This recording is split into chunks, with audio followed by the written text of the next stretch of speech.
Dad Mod's Media Machine presents the Brews with the Dudes podcast. What's so funny about this is it looks better now that I've got like the camera set up and I'm looking at it with like there's some chairs and like the other light is hanging up now, so it looks a little less like a crime scene or now ISIS beheading video. But now it looks like we're just trying to cover up a crime scene. It kind of does, yeah. It's like it's not quite Dexter Kill Room, you know, because it's got nice colors. We could fuck with people. We could put like pictures behind you of like nice sunny beaches. So it's like, oh, what's behind you? Oh, look, it's scenery. Well, I'm actually hoping that this will work like a green screen.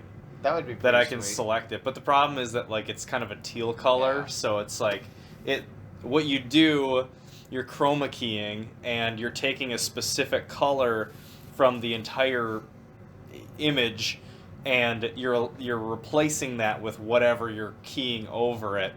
So if anybody has teal like this, so Alan's probably screwed. So yeah, it's like if you're either wearing teal or like whatever, your hat, say you've got like a Miami Dolphins hat on or something like that, so your background is like, I don't know, we'll say space, you know? The hat on your head. Yeah.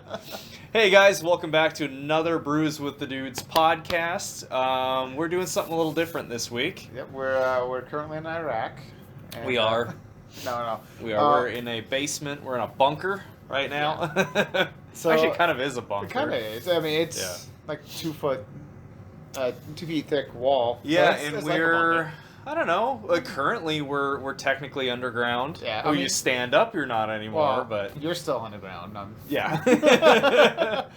So we're in the process of turning part of my basement into a podcasting space, a room, a studio, whatever you want to call it. And we got a wall done. Yeah. And we technically have another wall built, but we gotta get some pallet wood and a lot more paint. Yeah. And stuff to use with the paint because I didn't buy rollers for some reason. I just thought That's so some. funny you bought brushes, but you thought we were only doing this little wall. I don't know why. You forgot that we were doing this like I didn't even buy the brushes. 12-foot stretch. I literally went to Menards. She's mixing the paint. I walked over to the rollers and I'm like, I got brushes. We're not painting that much. And I turned around and went and picked up my paint. God, that's so funny. So, but yeah, it is what it is. We should have it knocked out probably Sunday, I would say. Yeah, as long as this idiot doesn't forget a bunch of other things. That's why I made a list. Yeah, no, I think we'll have most of it. The wiring might be its own challenge because we do have to run a couple circuits. So it's like, this is kind of at the end of the circuit, so we've got to do a couple of different things. So we'll try and do this up Sunday so that next Thursday we'll film for the following Thursdays to be the first technical podcast from here. But it's a step in the right direction. Yeah. We are currently not freezing to death in a garage. Nope. We have a space heater. Yeah, space heater is necessary. We have beer. Yep. What do we got here? Tin Whiskers. Tin Whiskers. Yep, brewing company. They're out of St. Paul. This is their Lower Town IPA. It's a West Coast IPA. I have never had this. I hope it's really good. It is really good. It's almost like an IPA meets like a touch of a Belgian. You know what this reminds me of? Bell's Two Hearted. Not quite as bitter as a Bell's Two Hearted. Yeah. Like a smoother Bell's Two Hearted. Yeah, so if you like if you're in Minnesota and you like an IPA that's really light, it doesn't have a lot of bitters to it. No. This is really good. It's tasty. It's closer to, I think it's closer to a Belgian, closer to a Blue Moon, but like with an IPA. Yeah, that's a good way to put it. Mm-hmm. Yeah, it's really good. Highly recommended. Artfully engineered. Yeah. Keep refrigerated. Drink fresh. Recyclable. All the good stuff. Oh, removable label. Is there anything? It's got a removable label? Oh, that's what it says. Is there anything cool behind it? No way. You take it off, it's just a big slong. Yeah, there's some perversity behind it. Yeah, you can actually peel it off. I don't want to drop this. Hey, that's one nice thing. Just like the garage, if we spill beer, it's just a basement, filthy basement floor. Yeah, that's been cleaned for once. I mean, not that cleaned. It's swept. It's swept. I swept Yeah, it. I mean, looks the swept. cat box is now over there instead of where you're sitting. Yeah, I can tell. It doesn't smell like cat shit over here. No. We have one cat now, too, so it shouldn't smell like cat shit down here. Yeah. We don't have a horde of cats. Yeah, that's Just true. a cat. Never The cat. cat. Oh man, but yeah, we're pretty stoked for this. It's nice because it's temperature controlled. Like whereas the garage was a lot more of like a kind of gamble. Oh, it's super cold out today, so Your like feet might be freezing, but your chest is warm. And... yeah, and like the cold that we have up here, if there's a draft, and garages are all drafty, Yeah. and I mean, granted, we got a window to fix to kind of eliminate some drafts, but that's not a big deal compared to a garage where like there's a million places that a draft could come in. Yeah. That comes through when it's like -20 outside. That that is a cold draft. Yeah, but it's like -5 out, and it's really not bad down here. No, it's not bad at all. I mean, my feet aren't. That tingling space yet. heater's awesome. Like I feel it. Oh, yeah, all I the way feel over here. once it's actually enclosed over here, it'll trap the heat a little bit better too. Mhm. And when we have a couple of guests on here, just more bodies, Yeah. it'll be just fine. Yeah, exactly. So, kind of what we're doing, we've got, the back up here. No decor, so to speak. No characters in place yet. No, neither are all the lights and stuff that we're going to be adding.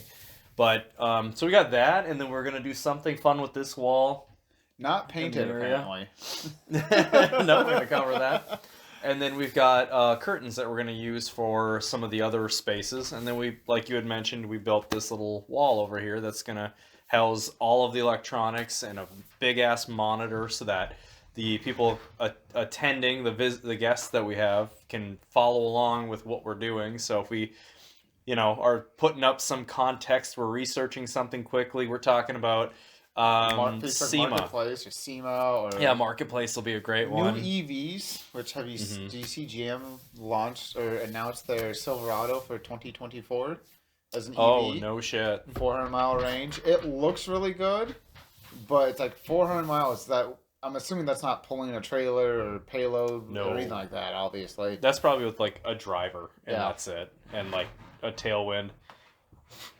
But I mean, I guess like the beauty of a truck is it's huge. It's got a huge footprint. Yeah. So you can put batteries freaking everywhere. You can pull a trailer with more batteries, so you can go further. That's nutty. Yeah.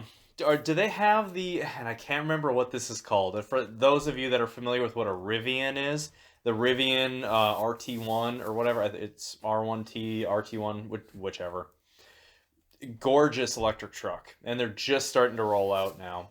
Starting to see them. Some of their delivery hasn't been perfect. They're not meeting expectations quite yet, but they're working on it, and it's by far the best looking electric truck concept. I'm going to look that up. I've heard of it. It's really good looking. I'll take a look at it. And performance-wise, it's actually got some pretty stellar performance. And that's what I'm curious about. Is how is an EV truck going to compare to even a mid-sized truck like what I have? Yeah, one of the things that I love about this, though, is like, I can't remember what this little pocket is called.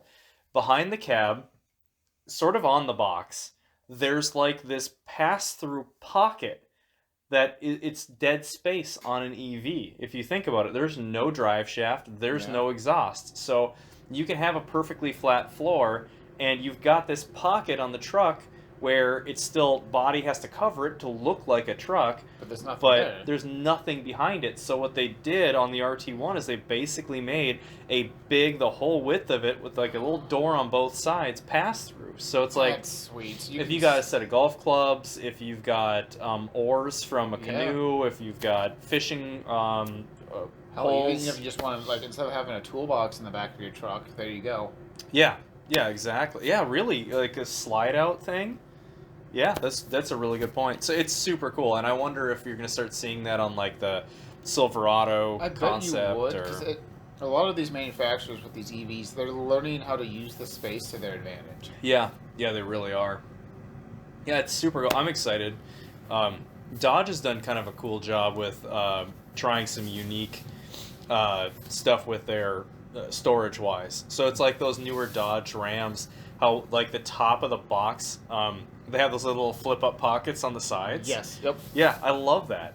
I love it. I It love breaks that. up the lines a little bit, which sucks, but like it's cool because a truck's supposed to be utilitarian. Yeah, and that's what was it the Ridgeline that had like the pockets inside the bed and all Yeah. that kind of stuff. It's like that's what you should do. I know people give Ridgeline It's so just much empty, shit. It's empty space. Why not make it storage and whatnot? Yeah, we can go on a little tangent, right? I'm going to defend the Ridgeline, and I know that nobody likes to defend. Everyone wants to hate on those things.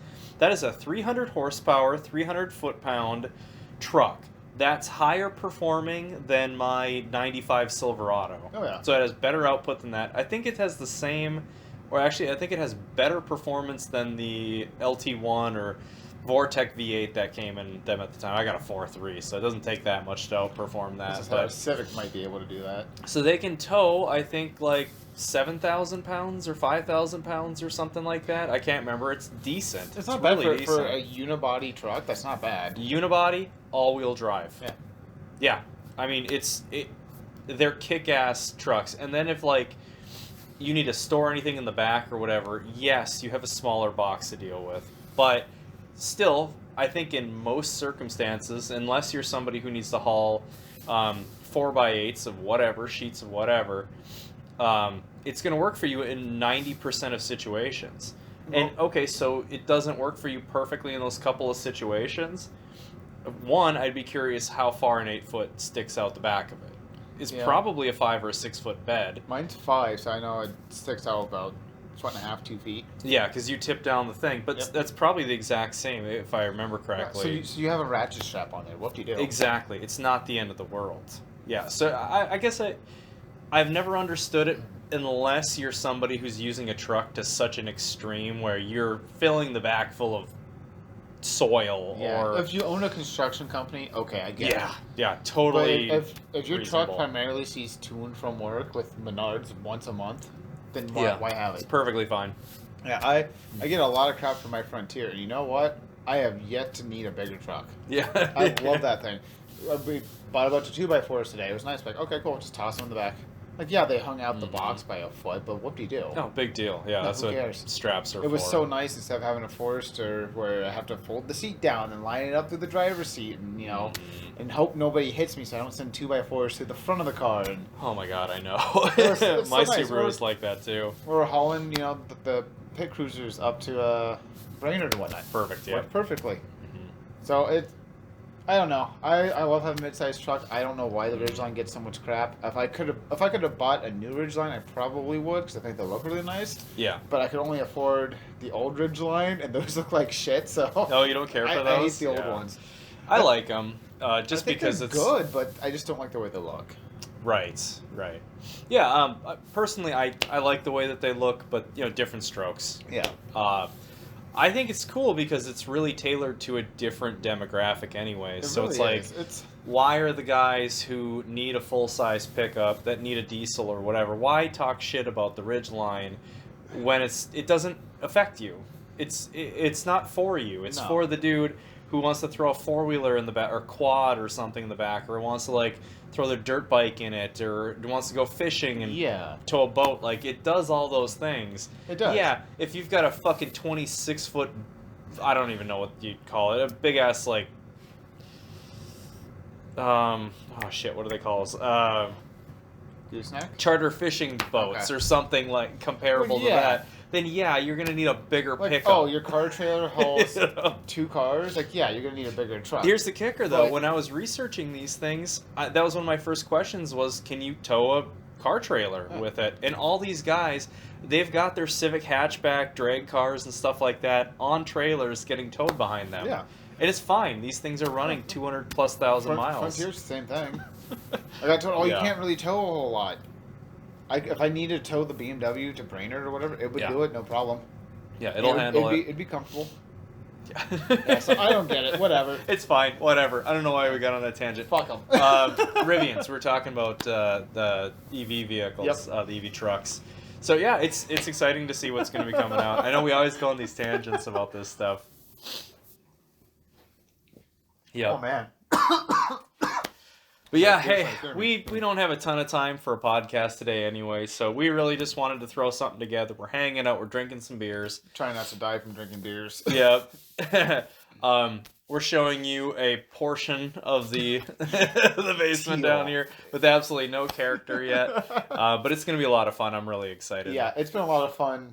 It's like so far, it's been nice to see the basement slowly transform from literally just piles of storage to a clean, usable space to like, okay, now it's starting to look a little bit more like a room. It's feeling like more and more enclosed. Yeah, it's which cool. Is nice. So, and it's also cool to know that the dogs walking around aren't too loud. No, not at all. And even when your wife walked past, it's not terrible. It may have been the wife, it may have been the St. Bernard. I'm not really sure. Because when I went upstairs, she was sitting on the couch. So, okay. Like, did you just get up, or is the dog just being on? So if we have kids pitter-pattering, that's going to transfer some noise. My kids are up right now. I'm not doing a podcast. I'm strangling them. Yeah, somebody's getting beat. Yeah, exactly. Yeah. So, hey, thanks, guys. We know that like the podcasts have been a little intermittent lately. We've been kind of struggling with it because we had technical issues one week because we're trying out we're dealing with COVID. Technical issues with we're using software so that we can try and go back to doing the Zoom thing.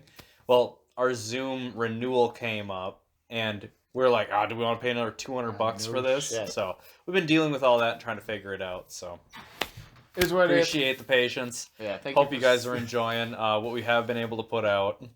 Yeah, so thank you for sticking with us through all this. Like you said, greatly appreciated. Yeah, and we're gonna try and just have another one out next week. If we have to, we'll just kind of keep this going. It's gonna be a lot of short and sweet ones. Yeah. So thanks, guys. We'll hopefully see you next week with another episode of Brews with the Dudes podcast. Bye.